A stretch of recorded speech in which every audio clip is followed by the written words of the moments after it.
Good morning! Today is a Thursday, October 20, 2023. So, ayan. Nag-start na ako mag-ipon ng mga halaman ulit. Isang mainit na Thursday morning sa lahat. Para napapaisip ako maglalaba ba ako o hindi. Nakakatamad. Anyway, so ayan. Kanina nag-iikot ako. Hindi, actually kanina habang nagtatrabaho. Ano kaya ang magandang i-share sa inyo ngayong araw na to? Kasi naubusan ako ng ideas. Actually, ang balak ko sana is i-share ko sa inyo yung mixture ko, yung soil mixture ko, kasi meron nagtatanong. Pero hindi ako nakapag-ready kasi ng mga materials ko. Nandun sa kabilang bahay, sabi ko sa na siguro pag medyo maluwag ang ating schedule, i-share ko yun. Okay man gagawin natin ng, hindi, nagawan ko na siya ng reels Pero sige, sa mga susunod na araw, subukan natin ha, yung ating content for the day. So today, ang gusto ko i-share sa inyo, medyo basic.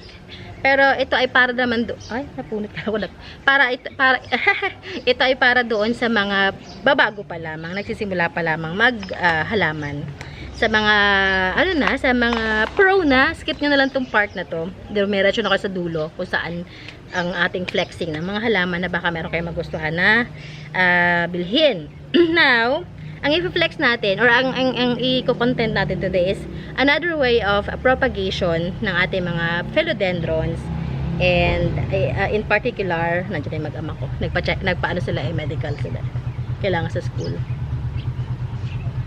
Nakapagpa-physical exam kayo sa pedya? Nakausap ko ng doctor? How was it? No issue? Wait. What? Mamaya na lang. Mag-video pa ako. Sige.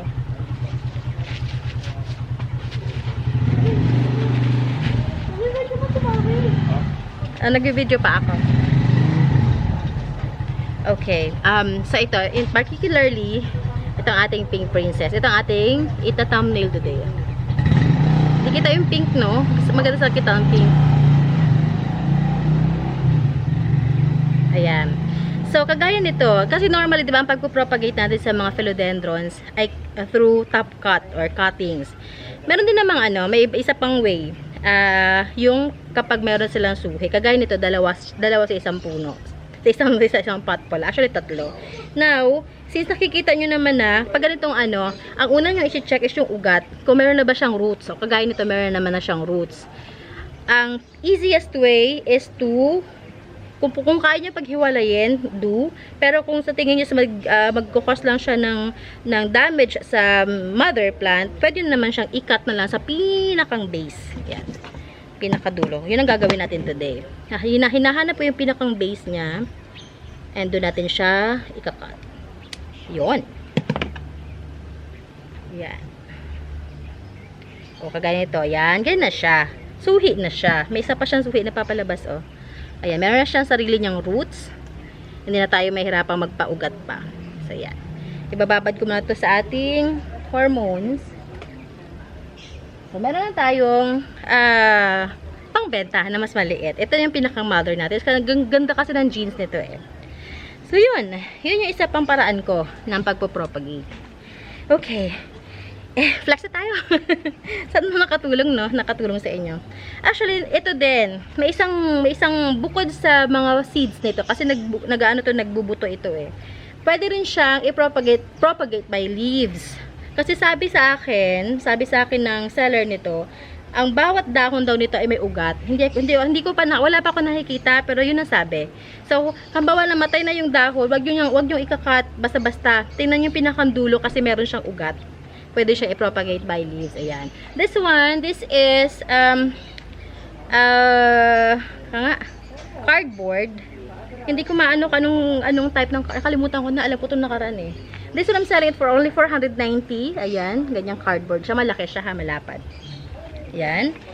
And we have here Lendeny. This is for only, right. Yan, sige, benta ko na sa inyo ng 220 pesos. 220, Lendeny. Ayan. Big size na siya, big leaves. And meron tayo ditong another begonia. Yan, ang ganda ng combination ng kanyang pattern, 250 lang to, Bigonia, 250. Meron din tayo ditong Syngonium aurea. Ang ganda. Ang ganda ng kanya mga, yan pagkaka-aurea niya. Yan sa mga nagko-collect ng mga Syngoniums. This one is 250 lang. Patrail na siya. May kasama pa siyang, ay di ko alam. Basta patrail na to. May nakahiwalay na dahon. And, eto, kinuha ko sa kabilang bahay ang ating Royal Queen na big size. Big size Royal Queen. I'm selling this one for only 420. Pwede na siyang i-top cut. Ayan, para may mother kayo. Pag hindi ito nabili, top cut ko rin yan. Pag walang kumuha. Nihintay ko lang siyang gumanda ng gumanda. Meron din tayo ditong variegated na Daifen or elephant ear. Ang ganda ng jeans nito. This is for only 430 pesos. Ayan, 430. Dati siyang 450. I-430 lang natin. And, meron tayo dito. Ito, benta ko na to. Ito, yan. Ito ay propagation ko from cuttings ng ating bagong mother. Yan, tumangkad na siya. Sayang una punit. Ang ganda pa naman ng kanyang, Sige, this one I'm selling it for only, sige, bigay ko lang to ng, kasama ang pole, bigay ko lang to ng 385 pesos na lang. 385. Ganda nito. Pag ito nag-blush pa, syempre, iba namang presyo niya. Magpa 500 na to. Pag nag-fenestrate na, iba na siya. Okay. Meron tayo ditong lanyata. Lanyata is 560. Big size, giant. Yan, 560. Yan. And, meron tayo ditong fern. Ang ganda ng fern, Yan. This is 250 lang tong fern. 250 lang itong ganitong pot niya, Para siyang hindi noodle pot, ang tawag sa kanya, para siyang tabo. Okay, meron tayong budget na 2 pot available, tig 50 na lang to. Australian photos yan, tig 50. Okay, so yun lang, kasi yun lang na-prepare ko. PM nyo ako kung meron kayong mga gustong ipa-reserve or may inquiries kayo, sige, message nyo lang ako. Delivery natin is via Lalamove in Toktok. Ang ating payments is GCash, Paymaya, Union Bank, BPI, Western Union, another remittance center. Also, we do COD sa mga malalapit lang. Location natin, San Francisco, Binyan, Laguna. Wala po tayong JRS, wala tayong LBC, wala po tayong uprooting. Ayun, hindi pa ako nag-uproot kasi naawa ko sa mga halaman.